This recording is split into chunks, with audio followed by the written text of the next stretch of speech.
వరంగల్ జిల్లా Vajedu SI Harish suicide ఘటనలో విస్తుపోయే విషయాలు బయటపడుతున్నాయి. ఎస్ఐ సూసైడ్ కు కారణమైన యువతి సూర్యాపేటలో ఇద్దరు యువకులను ఓ కుటుంబాన్ని వేధింపులకు గురిచేసిందని బయటపడింది. యువకులతో పరిచయం పెంచుకొని ఆపై పెళ్లి చేసుకోవాలని, ఇక తన మాట వినకపోతే ఎస్సీ ఎస్టీ అట్రాసిటీ లైంగిక వేధింపుల కేసులు పెడతానని బెదిరించిందని పోలీసుల దర్యాప్తులో తేలింది. ఇక సూసైడ్ చేసుకుంటానని బ్లాక్మెయిల్ చేసిందని పోలీసులు గుర్తించారు. ఎస్ఐ హరీష్ ఘటనలోనూ యువతి సూసైడ్ డ్రామా ఆడినట్లు నిర్ధారణ అయింది. ఈ క్రమంలో గన్ ఫైర్ జరిగిందనే అనుమానాలు వ్యక్తమవుతున్నాయి.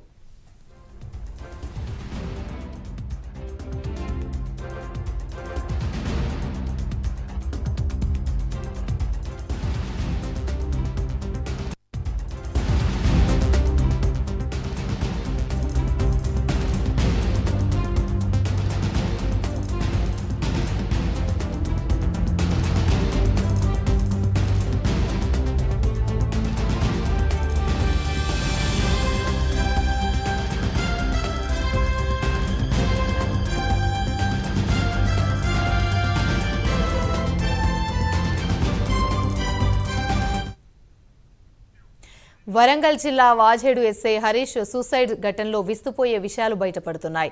ఎస్ఐ సూసైడ్ కు కారణమైన యువతి సూర్యాపేటలో ఇద్దరు యువకులను ఓ కుటుంబాన్ని వేధింపులకు గురిచేసిందని బయటపడింది. యువకులతో పరిచయం పెంచుకొని ఆపై పెళ్లి చేసుకోవాలని, తన మాట వినకపోతే ఎస్సీ ఎస్టీ అట్రాసిటీ లైంగిక వేధింపుల కేసులు పెడతానని బెదిరించిందని పోలీసుల దర్యాప్తులో తేలింది. పైగా సూసైడ్ చేసుకుంటానని బ్లాక్మెయిల్ చేసిందని పోలీసులు గుర్తించారు. ఎస్ఐ హరీష్ ఘటనలోనూ యువతి సూసైడ్ డ్రామా ఆడినట్లుగా నిర్ధారణ అయింది. ఈ క్రమంలోనే గన్ ఫైర్ జరిగిందనే అనుమానాలు వ్యక్తమవుతున్నాయి.